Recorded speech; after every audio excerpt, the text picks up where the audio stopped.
Une fois votre travail terminé sous Word 2010, vous pouvez enfin l'imprimer afin de l'afficher donc sur différentes feuilles.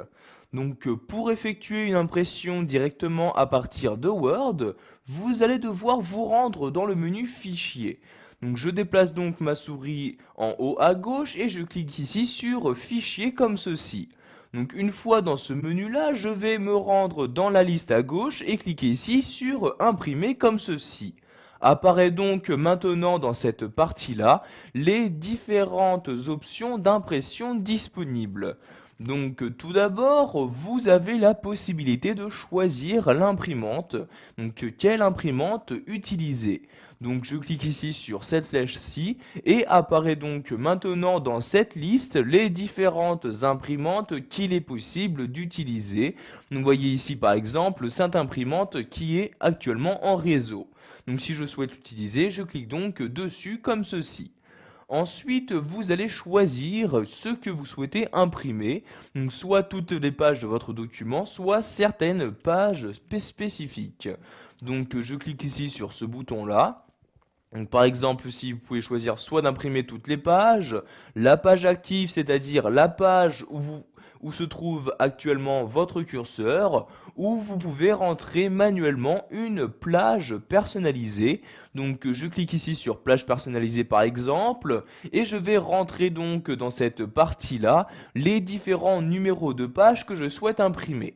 Donc, par exemple ici, si je souhaite imprimer la page numéro 2, j'insère un 2 comme ceci.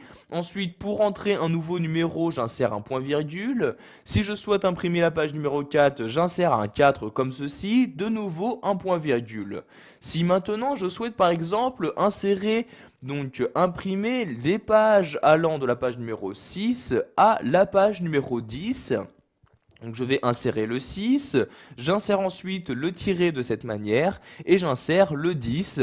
Donc maintenant je vais imprimer ici actuellement donc les pages numéro 2, 4 et celles allant de la page numéro 6 à numéro 10.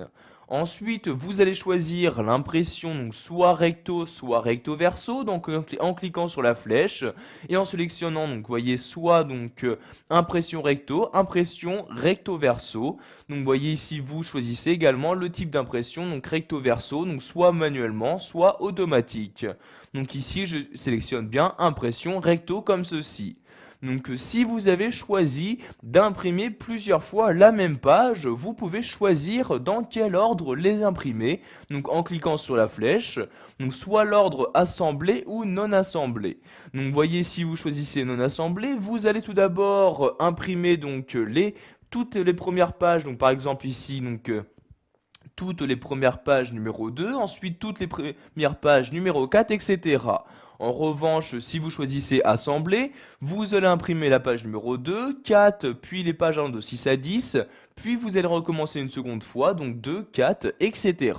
Donc ici je choisis assembler comme ceci. Vous choisissez ensuite l'orientation et la taille de feuille que vous souhaitez utiliser. Donc l'orientation soit portrait, soit paysage en cliquant sur la flèche et en sélectionnant, donc vous voyez, soit l'orientation portrait ou orientation paysage. Donc ici je sélectionne bien portrait. Ensuite la taille, donc pour la modifier, vous cliquez sur la flèche et vous avez donc ici les différentes tailles disponibles. Donc vous voyez ici A4, A5, A6, la taille donc pour des lettres, etc. Donc suivant ce que vous souhaitez faire donc de votre document Word. Donc ici je sélectionne la taille standard qui est bien évidemment A4 comme ceci. Vous pouvez également directement à partir de ce menu fichier donc modifier les marges et combien de pages vous souhaitez donc insérer sur une même feuille. Donc pour finir, nous allons voir également que vous pouvez donc comme nous l'avons vu plus tôt, augmenter le nombre de copies, c'est-à-dire combien de fois imprimer une même page. Donc si par exemple vous souhaitez avoir la même impression 3 fois, donc ici nous allons insérer donc le chiffre 3, donc en cliquant ici sur la flèche du haut, donc pour obtenir 3 comme ceci. Donc une fois toutes les différentes options d'impression modifiées, vous pouvez cliquer ici sur imprimer et donc automatiquement l'impression se lancera donc pour imprimer toutes les pages que vous avez choisies. Donc pour annuler l'impression, vous n'avez juste qu'à quitter ici le menu Fichier en cliquant sur Fichier et voyez donc que l'impression a été annulée.